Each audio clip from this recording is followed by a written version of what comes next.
and things really started to change. Rice farming arrived from mainland Asia, and people began to settle down in villages.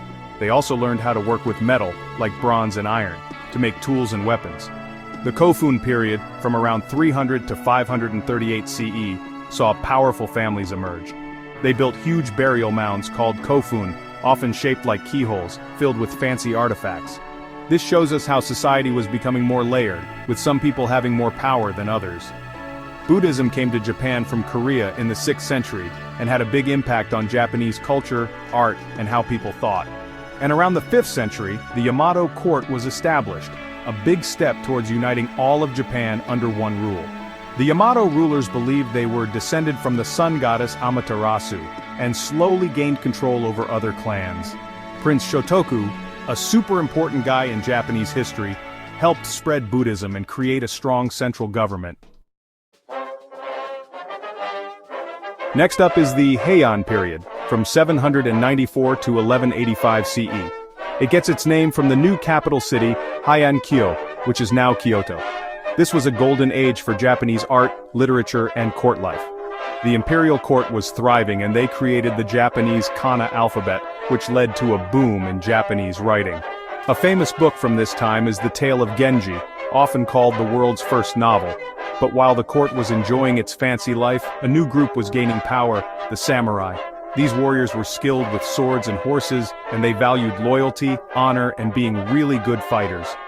The rise of the samurai brought about feudalism in Japan. The Kamakura shogunate, which started in 1185 and lasted until 1333, was founded by Minamoto Yoritomo. This marked the beginning of samurai rule. The shogun was like a military dictator who had all the real power, while the emperor was more of a symbolic leader. Samurai society was very structured, with the shogun at the top, followed by powerful lords called daimyo, and then their loyal followers. The Ashikaga shogunate took over from 1336 to 1573, but they weren't as strong. Lots of fighting between powerful daimyo led to a time of unrest called the Sengoku period, or the Warring States period. It was a chaotic time with everyone fighting for control. The Sengoku period finally came to an end thanks to 3 powerful leaders: Oda Nobunaga, Toyotomi Hideyoshi, and Tokugawa Ieyasu. Nobunaga, a brilliant military strategist, started the process of unifying Japan. Hideyoshi, who came after him, continued the job and briefly united the country. Then Tokugawa Ieyasu won a big battle at Sekigahara in 1600, and created the Tokugawa shogunate, which lasted from 1603 to 1868. The Tokugawa shogunate brought a long period of peace, stability, and cultural growth called the Edo period, named after the new capital city of Edo, which is now Tokyo. Gap 2S. Ieyasu was clever. To make sure no one rebelled against him, he created a strict social system and made the daimyo spend every other year in Edo. This kept them under his thumb and made the shogunate very powerful. The Edo period was a great time for Japanese art and culture. Ukiyo-e, a type of woodblock printing, became super popular, showing scenes of daily life, beautiful landscapes, and elegant courtesans. Kabuki theater, with its amazing costumes, dramatic makeup, and unique acting style, also became a big hit.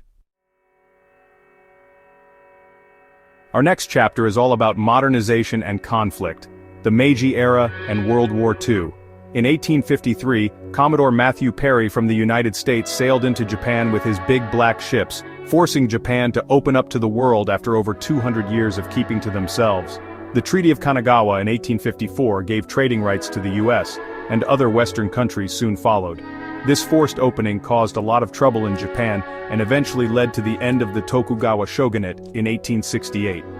The Meiji Restoration in 1868 was a huge turning point.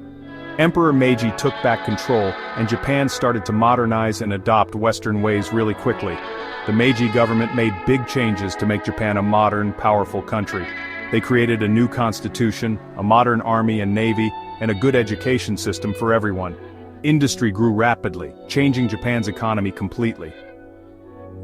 Japan's quick modernization made them want to build an empire.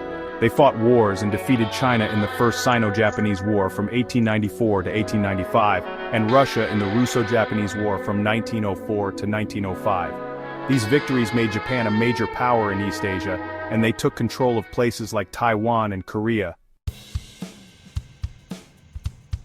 Finally, we arrive at modern Japan, a global powerhouse.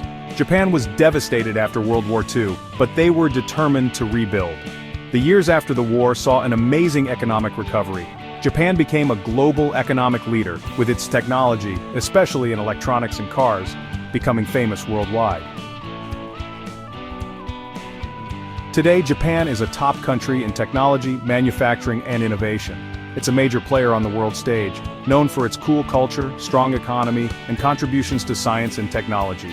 Even though Japan faces challenges like an aging population and competition from other countries, it's still a very important country in the world. From its ancient beginnings to its modern transformation, Japan's story shows how resilient, adaptable, and determined its people are. Its unique culture, rich traditions, and amazing technology continue to fascinate and inspire people all over the world.